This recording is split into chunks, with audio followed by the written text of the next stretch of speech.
Friends నమస్తే, welcome to ఇల్లు ఇల్లాలు. నేను మీ బిందుని. వినాయక చవితి రోజు స్పెషల్గా గుర్తొచ్చే నైవేద్యం పాలతాళికలు. ఈ పాలతాళికలు చాలా పర్ఫెక్ట్గా, రుచికరంగా, చాలా సులువుగా చేసుకునే తయారీ విధానం. ఈ వీడియో అయితే చివరి వరకు స్కిప్ చేయకుండా చూసేయండి. 2 స్పూన్ల సగ్గుబియ్యాన్ని ఒక బౌల్లో తీసుకుని నీళ్లు పోసుకొని పక్కన పెట్టుకోవాలి. 1 గంట ముందు పక్కన పెట్టుకుంటే బాగా నానుతాయి. సో ఇలా నానపెట్టుకునేలోపు బియ్యపిండి 1.5 కప్పు తీసుకున్నాము.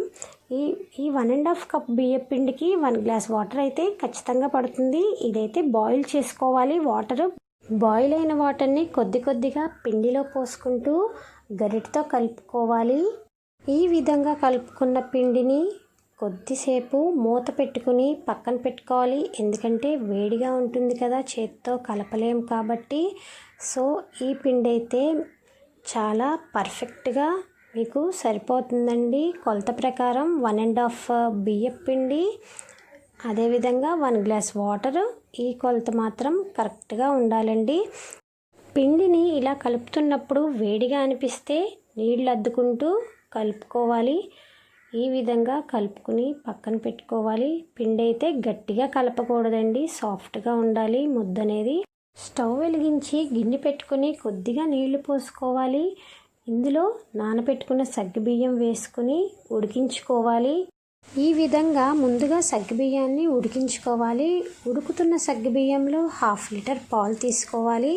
ఈ 1/2 లీటర్ పాలకైతే 1.5 కప్పు బియ్యం పిండి సరైన కొలతండి. టెక్స్చర్ కూడా చక్కగా వస్తుంది, పర్ఫెక్ట్గా ఉంటుంది. సో ఈ పాలు కాగిన తర్వాత ఇలా జంతికల గొట్టంతో మనం ఈ పిండి ముద్దని చక్కగా ఇందులో వేసుకుని ఒత్తుకోవాలి. చూసారా, పిండి ఎక్కడ బ్రేక్ అనేది అవ్వకుండా సాఫ్ట్గా దిగుతుంది. ఇలా కలుపుకున్న పిండి మొత్తం జంతికల గొట్టంతో ఇలా ఒత్తుకుని పాలల్లో 10 నిమిషాలు ఉడికించుకోవాలి.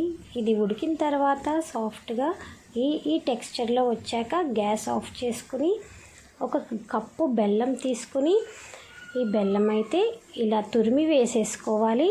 తొందరగా కరిగిపోతుంది. నేతిలో వేయించి పెట్టుకున్న జీడిపప్పు, కిస్మిస్ని వేసుకొని అలాగే ఇలాచీ పౌడర్ని వేసుకుని ఇదైతే రెడీ చేసేసుకోవాలి. చూసారా ఫ్రెండ్స్, చాలా ఈజీగా, చాలా రుచికరంగా పాలతాళికలు అయితే ఇలా రెడీ చేసేసుకోవచ్చు. ఈ వీడియో కనుక మీకు నచ్చినట్లయితే లైక్ చేయండి, షేర్ చేయండి, సబ్స్క్రైబ్ చేయండి. Thanks for watching.